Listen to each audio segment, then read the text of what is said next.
Hello and welcome to the Knowing Self, Knowing Others podcast, where we discuss self-aware leadership with thinkers from around the globe. I'm your host, Nia Thomas. Join me as we talk to today's guest.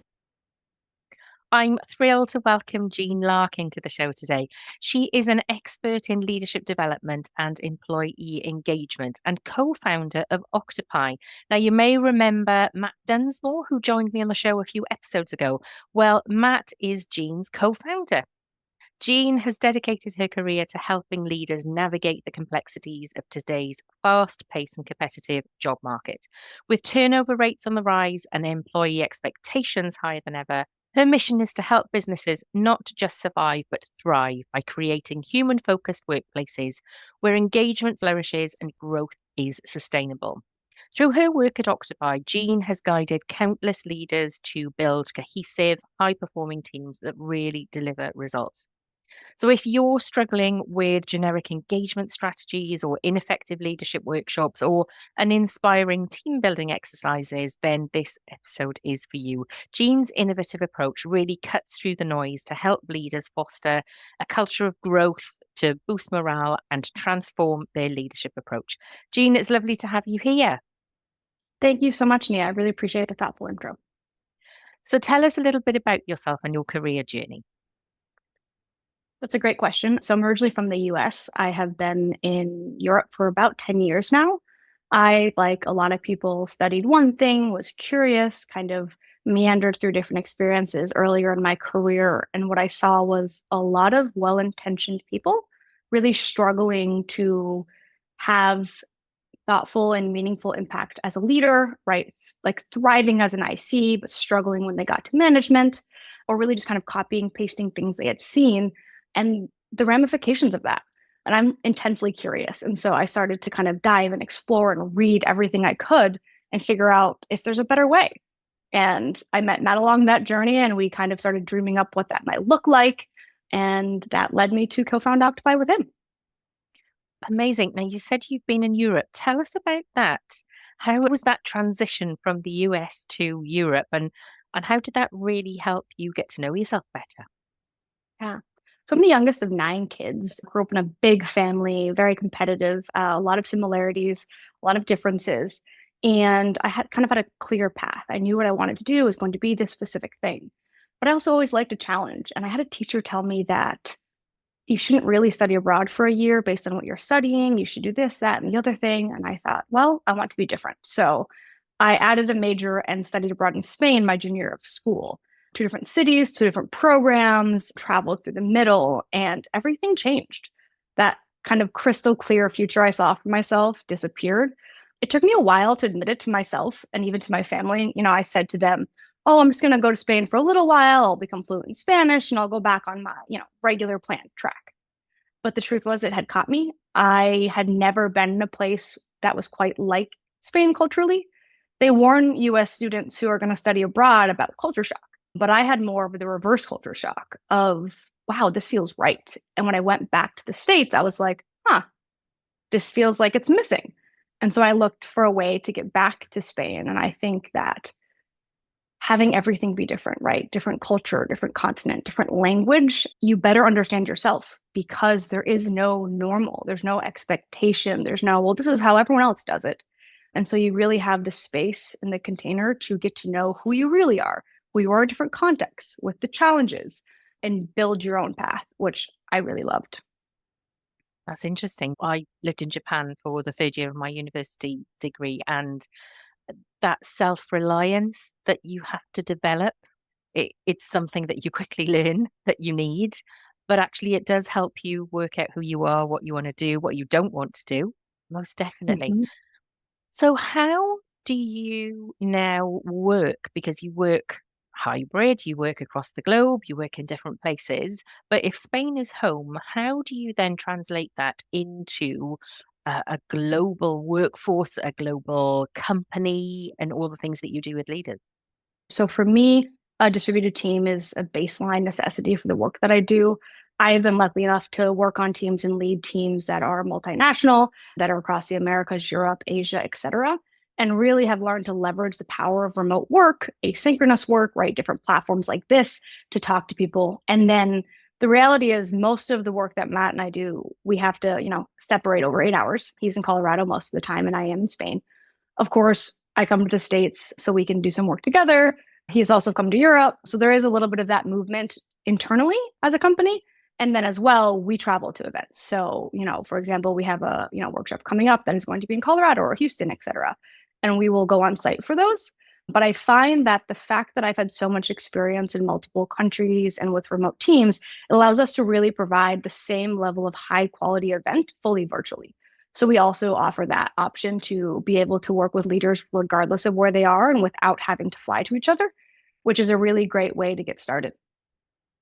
Thinking about that balance between your love for remote work and that need for human connection, how do you stay really attuned to your emotional well-being or emotional intelligence so that you can really ensure that you adjust your work life and that you're responding to the people that are on your courses and on your learning and are part of your organization? So for me, the journey started well over a decade ago. I got into yoga initially as a physical education requirement. And I initially, brought my little competitive mind, my I want to do a handstand kind of attitude to it. But over the years, it really transformed my mindsets around balance, around growth, around wellness. And over the years, that has really been the core piece of my internal well being and how I take care of myself. And then additionally, I find that as humans, we need connection. Like no one who's, pro remote work is saying, let's not ever see each other in person. It's just that work can be done remotely. And so for me, it's about having that human connection, whatever that is for you, in person as well. So for me, it is an in-person yoga studio. I often find one when I go someplace and I'm working, I was in Bali working a few months ago and I found a studio there to go. And so blending the ability to have those in-person community moments, that interactive exchange that just feels different when we're together in person. And then as well, having a really robust understanding of the technologies involved to facilitate good collaboration over distance as well. Tell us your thoughts about the organizations that are now putting in place these return to work mandates. You're right. We have all this technology. We are learning to communicate. You and I have a lot of sea between us, yet we're having a really good conversation. How are we adapting to that? How can we have those conversations with people who say you have to be in the office? We only believe you're working if we can see you in the office. How do we even start to have the conversations with those people who have those very strong beliefs about presenteeism? Yeah. For me, it always comes down to curiosity. So why do we need to be in the office? Sometimes it's something very simple and logistic or HR, or because we have another 2 years in our office lease and we have to use it. And if that's the case, then I say share that information, be transparent, be honest about what it is. And then beyond the curiosity of like, okay, so what's really underneath this? I do think you're very right that for a lot of people, they've only ever seen management that way.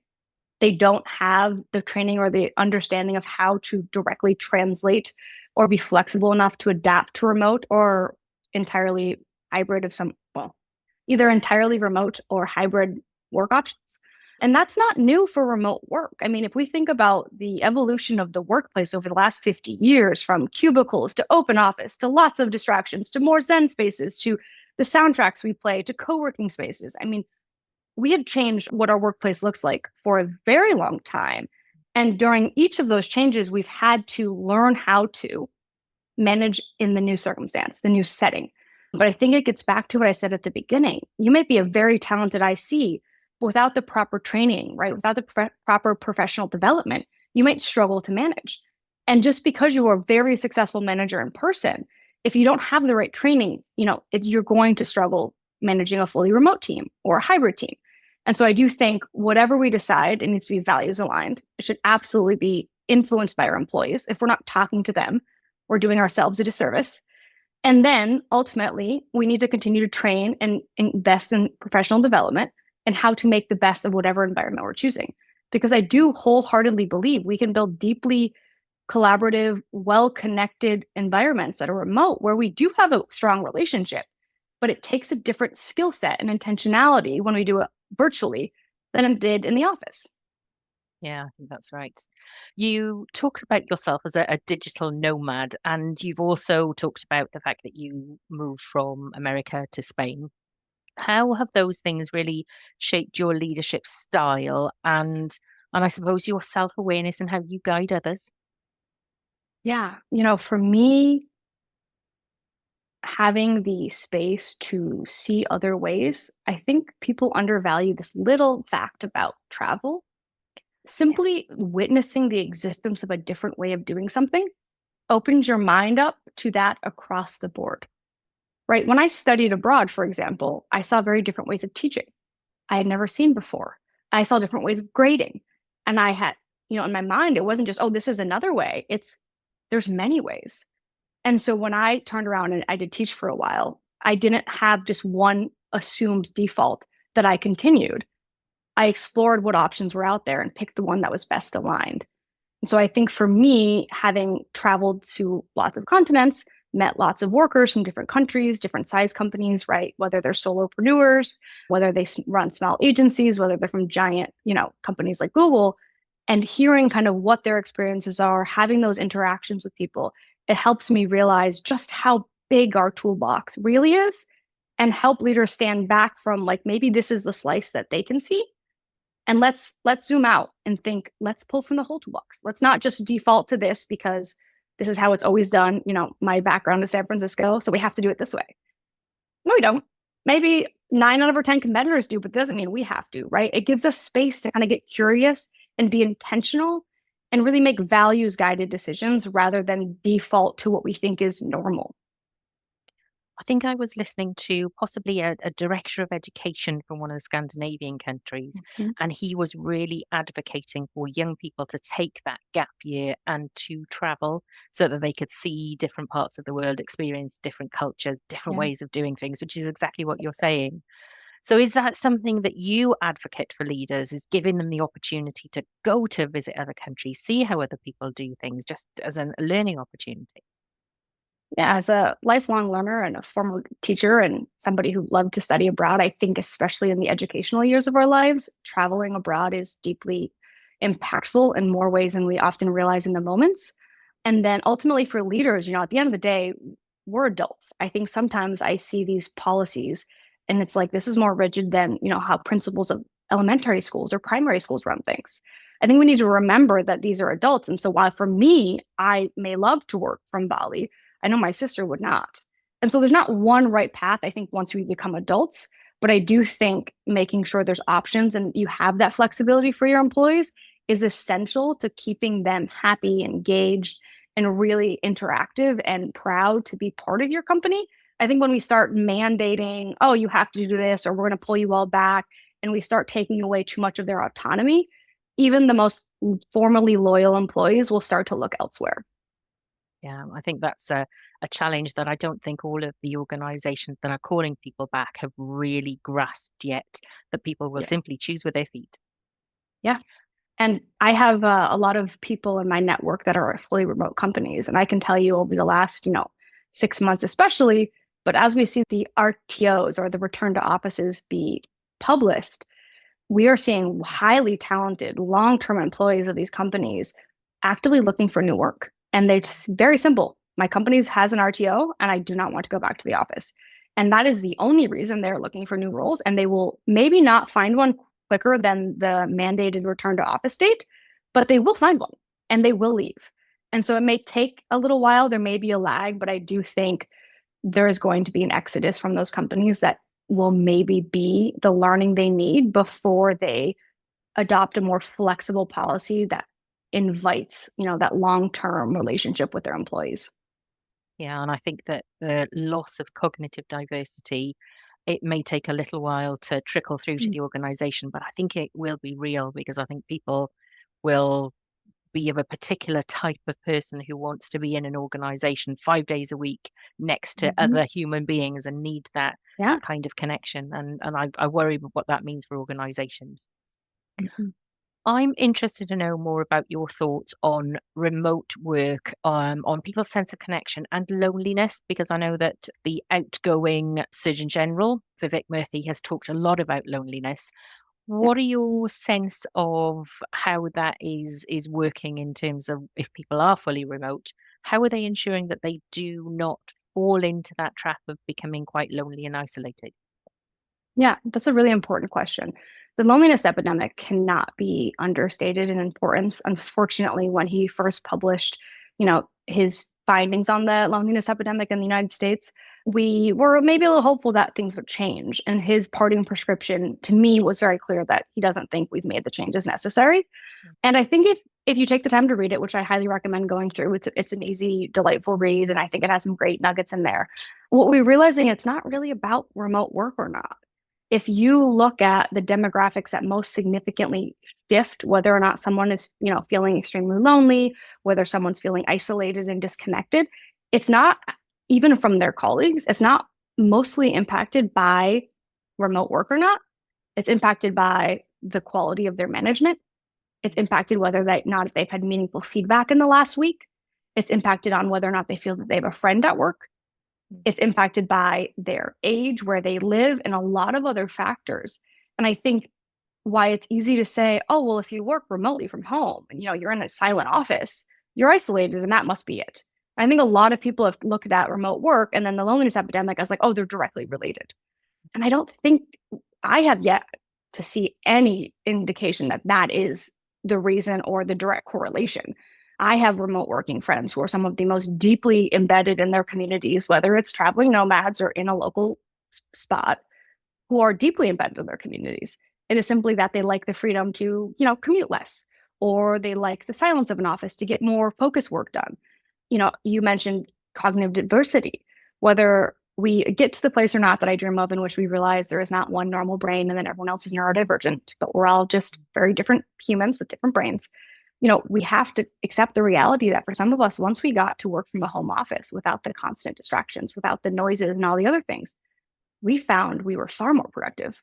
We were far happier. And the idea of going back is a lot harder. And so I think you're dead right. I think if we over-index to in-person work, it's not going to allow for that diversity of perspective, of that diversity of type of human personality, different strengths and gifts, right, that they bring to a company to be at a company and thrive.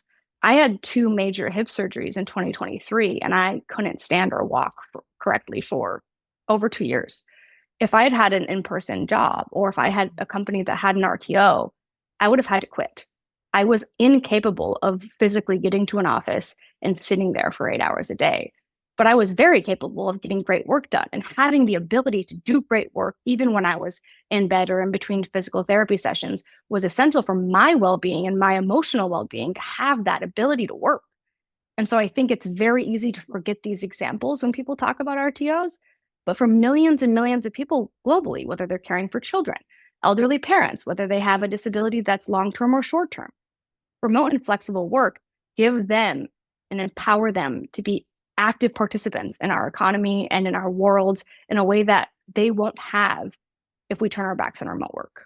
I so agree. If we think about the leaders that you work with, you mentioned earlier that some people are not quite clear of the skills that they need to develop to really support remote working or hybrid working. What are some common mistakes that leaders make when they're trying to improve employee engagement? And really, what can they do to avoid that? I think what I have seen is 2 kind of main categories of problems. One is that it's seen as like a moral failing of employees, that they just need, to kind of light a fire underneath them, or, do the generalization of like, oh, these insert group here, often Gen Z or often, a different group than the person leading, just doesn't want to work, or they just, they don't care enough. And so their strategies tend to be influenced at trying to have behavior modifications for their personal end goals, which will not work. And then the other one I see happen is kind of generic, one size fits all, still leaning too heavily on like this idea of perks. Oh, we'll send you a Kindle, we'll mail you snacks on your birthday, or these kinds of things. And there's nothing wrong with those things, but we know what increases employee engagement, and that's not it. And so I think ultimately what's getting in your way is the idea that it should be easy, there should be one size fits all, it's up to the employees to change their attitude. I think these are the three biggest blockers that I'm seeing right now. Then as far as how to address that, I think you have to talk to your team. You can't provide a meaningful employee engagement strategy that isn't informed by your employees. If you don't know what their needs are or their complaints are, where they love and thrive in their daily and weekly interactions with the company versus what drives them crazy and drains them and frustrates them, then there's no way that you can have a strategy that's going to reach more of your team. So I think the first step is getting to know your people. As part of getting to know your people, I think you also need to get to know yourself to be able to develop those really positive relationships. If you think about self-awareness, what skills do you think that leaders need to develop to really inspire and engage their colleagues to really help organizations thrive? Yeah. So I think as leaders, we have to be the catalyst, right? We need to be able to be the change we wish to see, which often looks like modeling. So, right now I just was finishing earlier this morning building a workshop around cultivating a culture of ownership.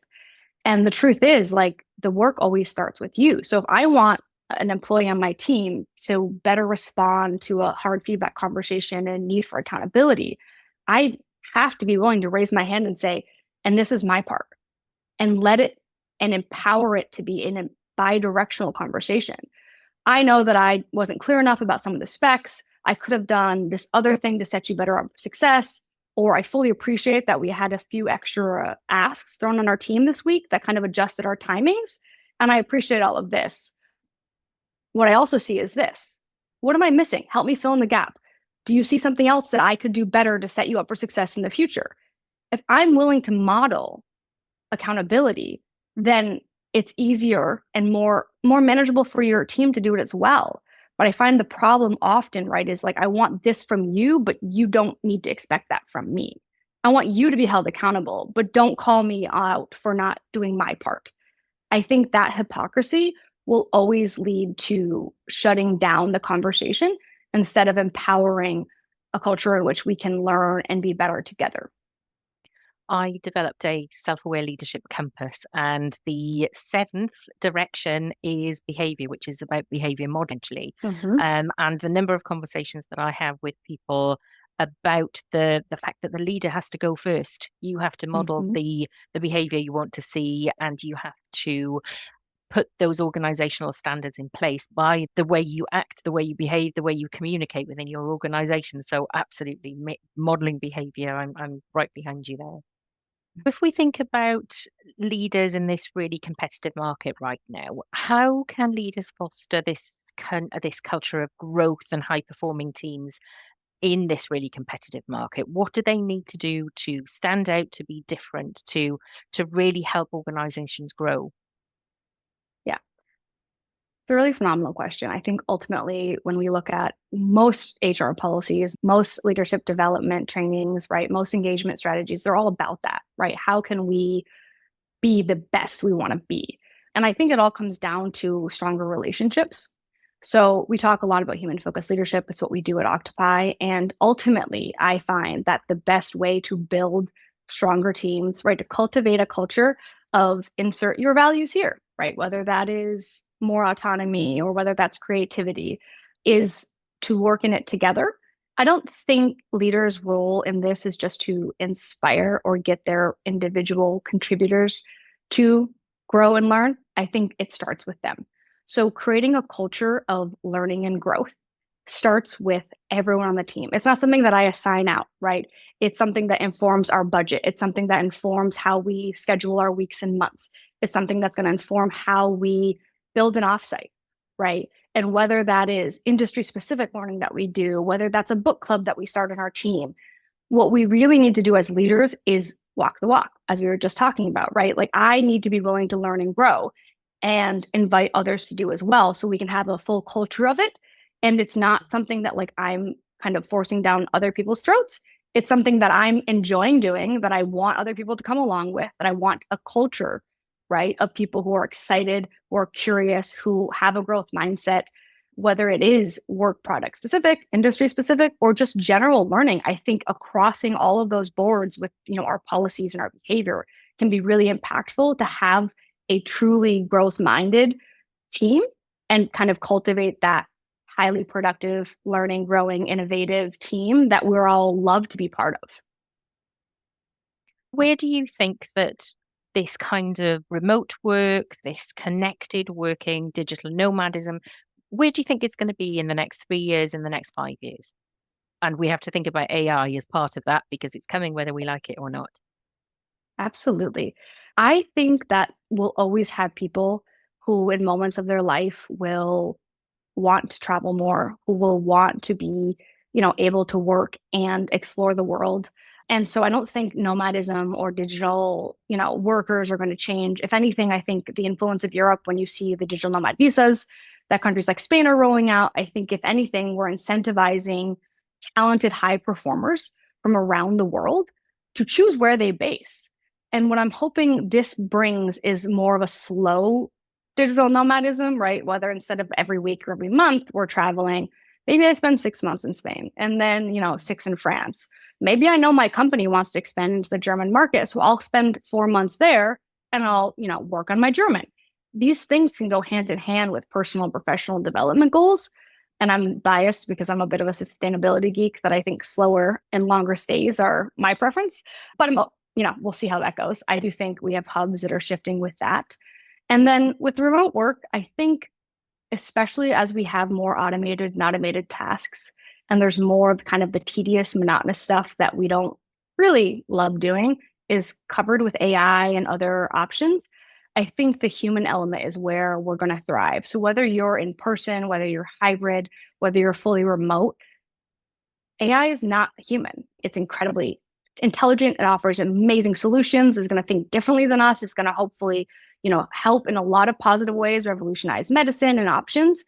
And still, it's not human. So I think the companies and leaders that are going to have the most success over this transition, whether they're empowering fully remote work, flex work, digital nomads, hybrid, et cetera, are going to be the leaders who leverage AI for its functionality, but never lose the human element. We're not bringing in AI to replace our people. We're bringing it in to automate and to optimize and improve our strategies and our workflow, and then freeing our people up to have a better balance of their tasks, their activities, to keep the human element, to keep the connection, whether that's internally or with our clients or with our partners. I think although it's lovely and fantastic how easy it is to have a chat bot on your website right now, it's very different than having a conversation with people. So my hope is that we'll see that shift. And I do think the leaders that over 5 or 10 years will be, on top of the most impactful companies will be the ones that learn to leverage AI and keep the human element. Oh, I'm so glad you said that. We haven't talked about this before we came on air, Yeah. but I have a real feeling that we will need to balance hyperhumanism and ultra-digitalism. Those are my two sides of the seesaw. And that's absolutely what you said, that actually as we move more towards that technical digital side, that actually we have to maintain that human side because, and I think during COVID, it really showed that we need that human touch, whether that's virtually, but we need that human connection. We need that kindness, that care. So yes, I most definitely agree with you. Yeah. Before you go, I've heard a little whisper that you might be writing a book. Yes.